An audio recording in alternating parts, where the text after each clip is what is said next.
Hello there and welcome back to the channel. Or if you're new here, a slightly bewildered but sincere, it's fantastic to have you. Now let's talk about something you hear about constantly, something that politicians treat like a national bogeyman, something that gets debated with all the nuance of a monster truck rally. Immigration.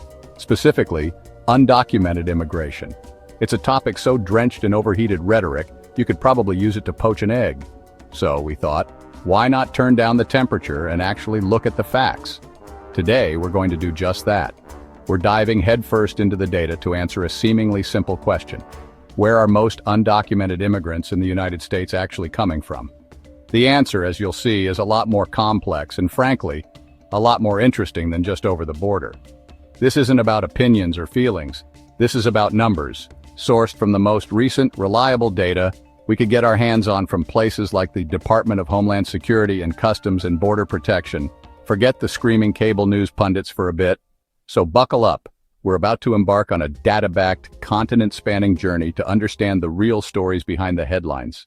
Kicking off our list at number 10 is a country that has endured a truly biblical succession of misfortunes: Haiti. It's as if a vengeful deity has been playing a cruel game of Jenga with the nation's stability for decades. When we talk about why people leave Haiti, it's not a single reason. It's a terrifying cocktail of disasters, both natural and man-made.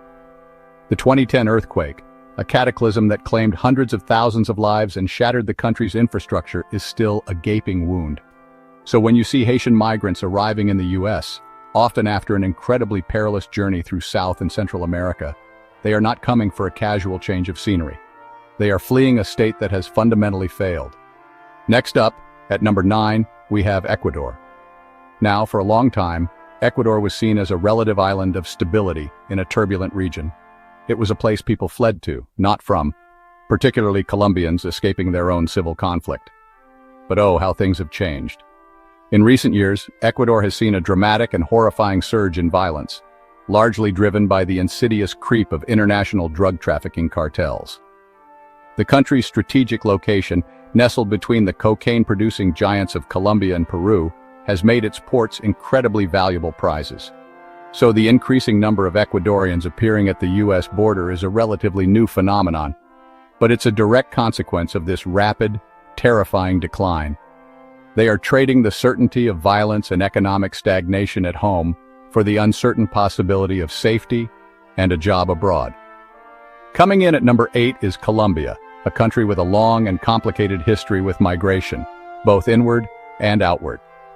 For decades, the story of Colombia was dominated by its internal armed conflict, a multifaceted war between the state, left-wing guerrilla groups like the FARC, and right-wing paramilitaries. The 2016 peace accord with the FARC was supposed to be a turning point, a new dawn for the country. And in many ways it was. But peace is not a switch you can just flip. Furthermore, Colombia is currently grappling with its own immigration crisis, having generously taken in nearly 2 million Venezuelan refugees. So when we talk about Colombian migration to the U.S., it's not just one thing.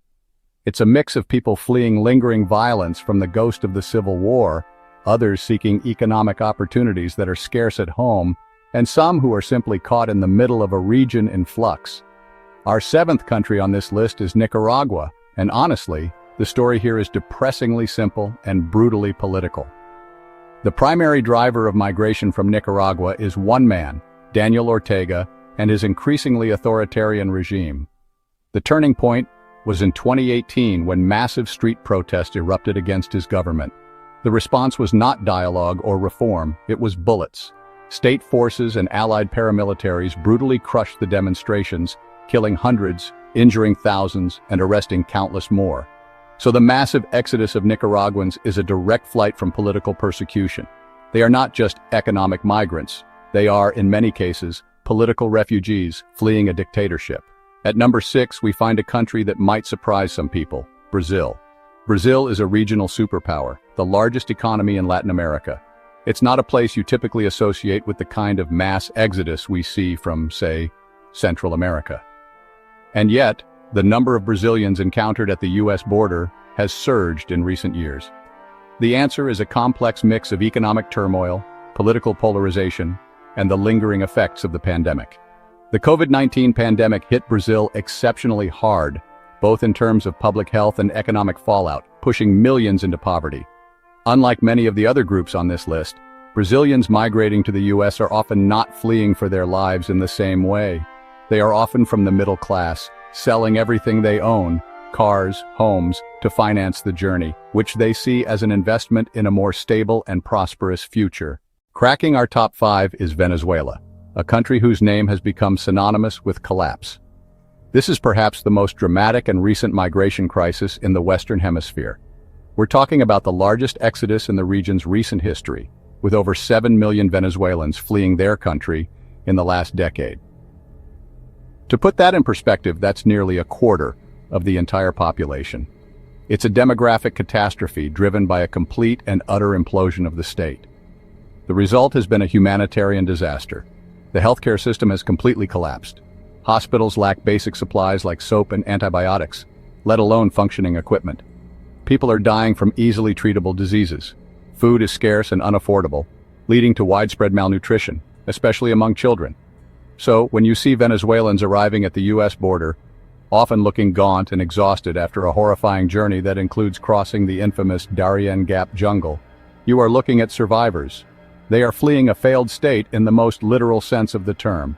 At number 4, we have El Salvador, the smallest country in Central America, but one with an outsized history of violence and migration.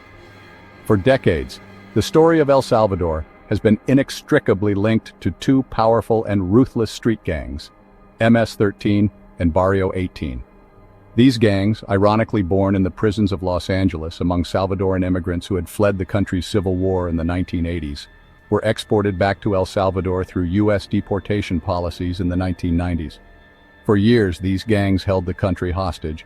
President Nayib Bukele has launched an unprecedented iron-fisted crackdown on the gangs, suspending constitutional rights and imprisoning over 70,000 people, which is more than 1% of the entire population. This has led to a dramatic drop in the homicide rate, and many Salvadorans feel safer than they have in decades.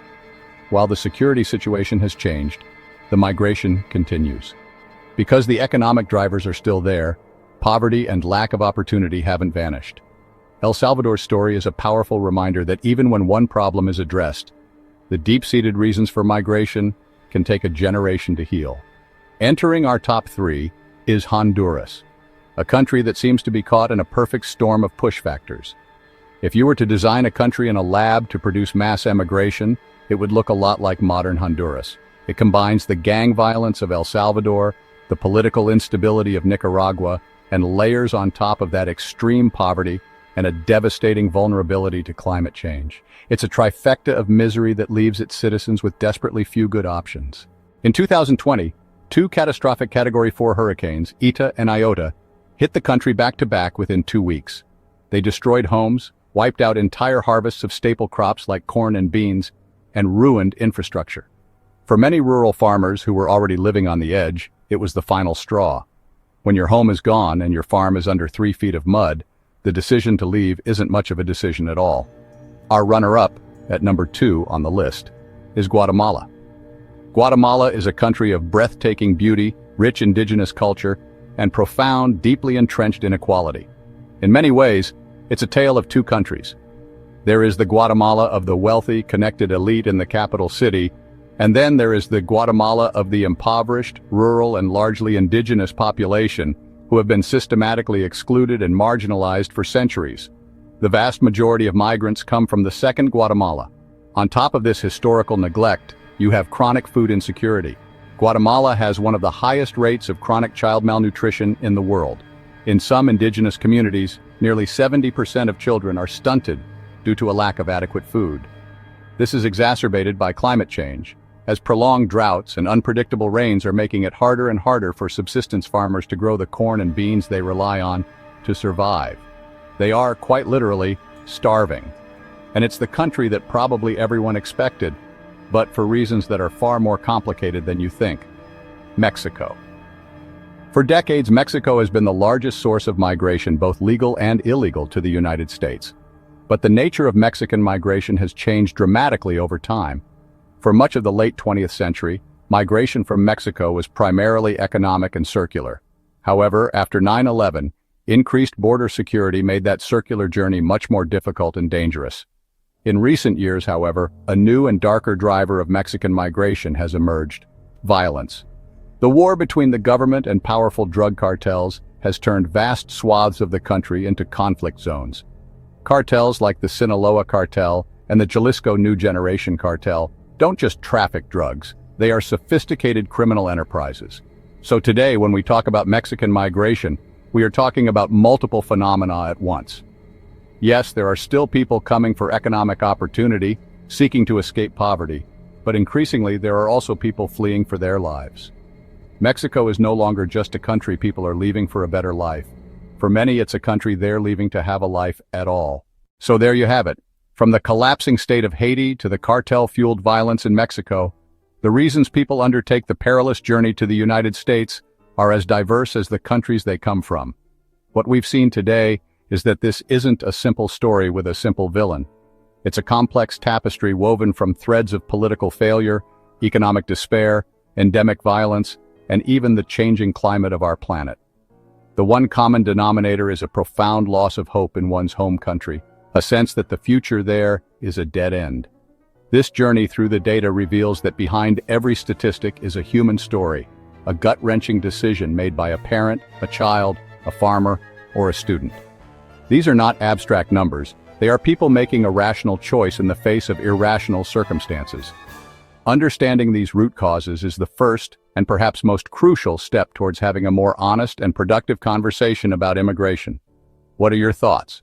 Do any of these stories resonate with experiences from your own community or family? Let us know in the comments below. We'd love to hear from you. And if you appreciate this kind of deep dive, data-driven storytelling, please consider subscribing to the channel and hitting that notification bell.